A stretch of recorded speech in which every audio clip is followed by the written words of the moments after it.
Hello friends, welcome to நாகுவின் சமையல். நம்ம இன்றைக்கி பொங்கல் ஸ்பெஷல் பலகாய் குழம்புன்னு சொல்லுவாங்கள்ல, அதாவது செட்டிநாட்டு ஸ்பெஷல் குழம்பு, பலகாய் குழம்பு. அந்த குழம்பு வந்து எப்படி செய்கிறதுன்னு இப்போ பார்க்கலாம்.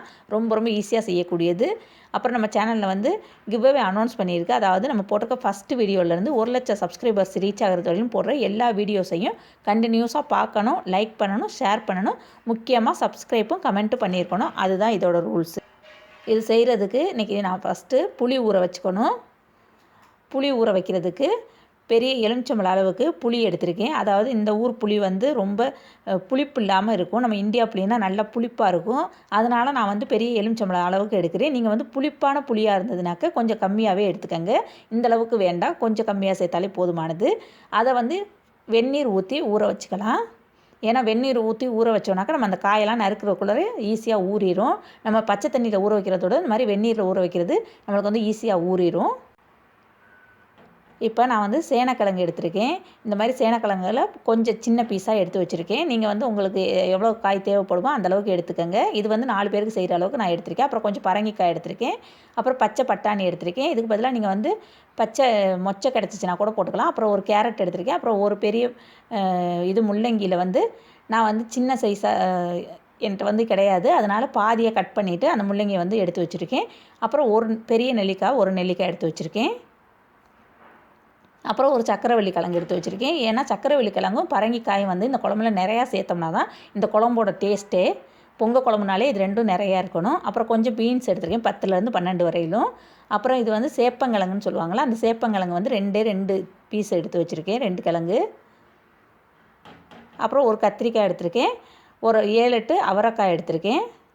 ஒரே ஒரு உருளைக்கிழங்கு. அப்புறம் வெள்ளை பூசணிக்காய் வந்து இதில் போடுவாங்க. என்கிட்ட வந்து வெள்ளை பூசணிக்காய் கிடையாது, அதனால் இது வந்து சொரக்காய். இந்த சொரக்காயில் வந்து சின்ன பீஸாக கட் பண்ணி எடுத்து வச்சுருக்கேன். இதோடு நீங்கள் வந்து எந்த காய் வேணாலும் இஷ்டப்பட்டது போட்டுக்கலாம். அதே மாதிரி பொங்கலுக்கு போடுறது வந்து 7 காய், 9 காய், 13 காயின்னு எண்ணிக்கையில் தான் போடணும்னு சொல்லுவாங்க ஒத்தப்படையில். நான் இன்றைக்கி எடுத்துருக்கிறது பார்த்திங்கன்னா மொத்தத்தில் 13 காய் வருது எண்ணி பார்த்தோன்னாக்க. அப்புறம் ஒரு பெரிய வெங்காயமாக ஒரு வெங்காயம் எடுத்திருக்கேன். அப்புறம் சின்ன தக்காளியாக இருக்கிறதுனால நான் வந்து 2 தக்காளி சேர்க்குறேன். நீங்கள் பெரிய தக்காளியாக இருந்ததுன்னா 1 எடுத்தாலே போதுமானது. அப்புறம் கொஞ்சமாக கருவேப்பிலை எடுத்திருக்கேன். இப்போ அந்த வெங்காயத்தையும் தக்காளியையும் இந்த மாதிரி சதுரமாக நறுக்கி எடுத்து வச்சுக்கோங்க. சின்ன வெங்காயம் கிடச்சிச்சின்னா கூட ஒரு 10லேருந்து 12 வெங்காயம் சேர்த்தா போதுமானது. அப்புறம் அந்த கருவேப்பிலையும் உருவி வச்சுருக்கேன். அப்புறம் நம்ம எடுத்திருந்த காய் எல்லாத்தையுமே என்ன பண்ணியிருக்கேனாக்க நல்லா தோலை சீவிட்டு இந்த மாதிரி கட் பண்ணி எடுத்துகிட்டு வச்சுருக்கேன்.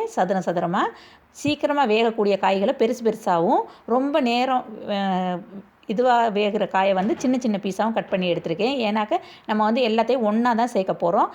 ஏன்னாக்க அந்த இது வந்து காய் வந்து சீக்கிரமாக வேகக்கூடிய காயை வந்து பெருசாக போட்டோம்னாலும் லேட்டாக வேகக்கூடிய காயை சின்னதாக போட்டாலும் தான் ஒன்று சேர்ந்து வேகும். அதுக்காக தான் அந்த மாதிரி சின்ன பீஸாகவும் பெரிய பீஸாகவும் கட் பண்ணி எடுத்திருக்கேன். நீங்கள் அந்த மாதிரி தகுந்த மாதிரி கட் பண்ணிக்கோங்க அந்த காய்க்கு பொறுத்து. அதே மாதிரி நெல்லிக்காயில் ஒரு நெல்லிக்காயை நான் போடலை, பாதி நெல்லிக்காய் தான் எடுத்திருக்கேன். ஏன்னா ஒரு நெல்லிக்காய் போட்டால் குழம்பு வந்து அந்த அளவுக்கு டேஸ்ட்டாக இருக்காது. அதனால் பாதி நெல்லிக்காய் போட்டாலே போதுமானது. இதுக்கு பதிலாக நீங்கள் வந்து மொச்சை, அப்படி இல்லைன்னா தட்டைப்பெத்தங்காய், அப்படி இல்லைனாக்கா இது பலாக்காய் எல்லாமே கிடச்சிச்சின்னா கூட சேர்த்துக்கலாம். என்கிட்ட வந்து அந்த காயெல்லாம் கிடையாததுனால தான் நான் சேர்க்கலை. அப்புறம் அது செய்கிறதுக்கு இந்த மாதிரி ஒரு பெரிய சட்டியாக எடுத்திருக்கேன். அதில் வந்து எண்ணெய் சேர்த்துக்கலாம். ஒரு 2லேருந்து 3 டேபிள் ஸ்பூன் அளவுக்கு எண்ணெய் ஊற்றிருக்கேன். நம்ம கொஞ்சம் காய் எடுத்தது நிறையா வந்துருச்சு பாருங்கள். இப்போ அது எண்ணெய் காஞ்சிருச்சு. ஒரே 1 டீஸ்பூன் அளவுக்கு கடுகு சேர்க்குறேன். அப்புறம் 1/2 டீஸ்பூன் உளுந்து, ஒரு 1/4 டீஸ்பூன் வெந்தயமும் 1/4 டீஸ்பூன் சோம்பும் சேர்த்துக்கலாம். அதோடு கொஞ்சமாக பெருங்காயத்தூள் சேர்க்குறேன். அது எல்லாம் நல்லா பொரிஞ்சதுக்கப்புறம் நம்ம நறுக்கி வச்சுருக்க வெங்காயம், தக்காளி, கருவேப்பிலையெல்லாம் போட்டுட்டு நல்லா வேக வச்சுக்கணும். நல்லா சுருண்டு வதங்கி வரணும் அந்த வெங்காயம், தக்காளி. நல்லா வெந்துருச்சு பாருங்கள். இந்த நேரத்தில் நம்ம நறுக்கி வச்சுருக்க காயை வந்து தண்ணி இல்லாமல் வடித்து விட்டு சேர்த்துக்கணும். ஏன்னா தண்ணியோடு சேர்த்தோம்னாக்கா அது ரொம்ப கொலன்னு வந்துடும். அதனால் தண்ணி இல்லாமல் வடிச்சு விட்டு சேர்த்துக்கணும்.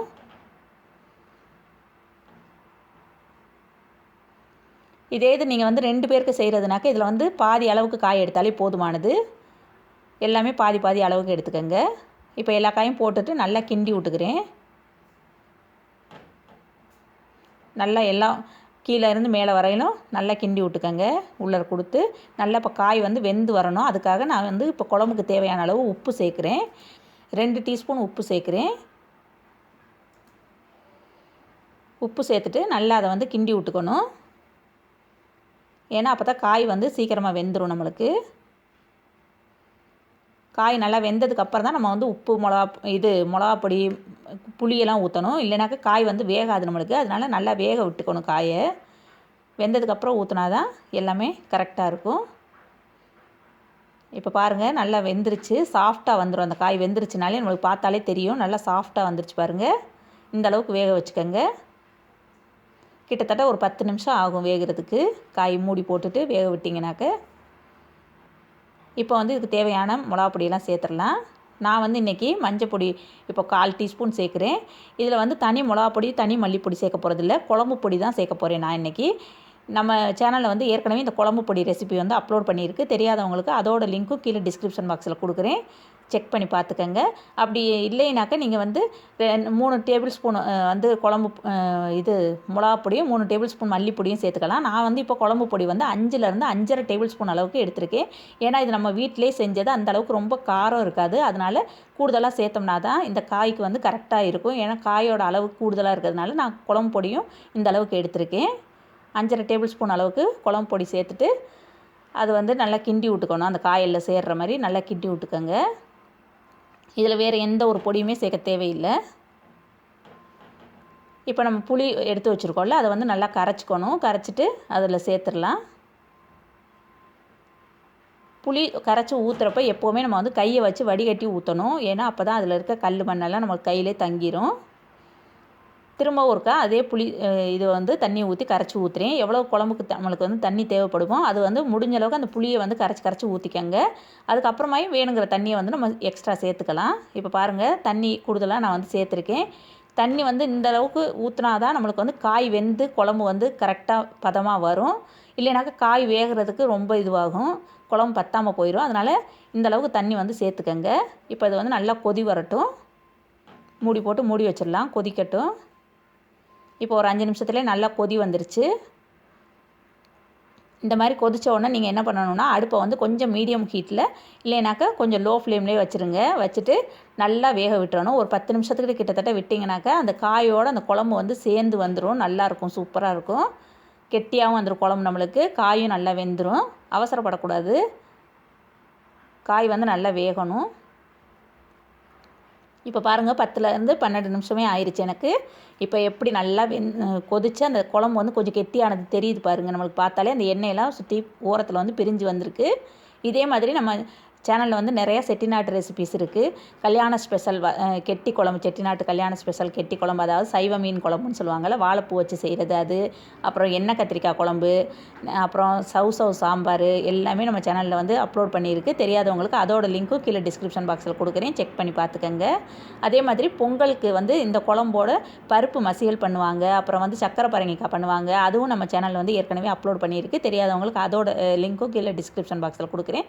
எல்லாமே செக் பண்ணி பார்த்துக்கங்க. எல்லாமே ரொம்ப ரொம்ப ஈஸியாக செய்யக்கூடியது. அதுவும் செட்டிநாட்டு ஸ்பெஷல். இந்த பொங்கலுக்கு வந்து கண்டிப்பாக இதெல்லாமே செய்வாங்க அங்கே.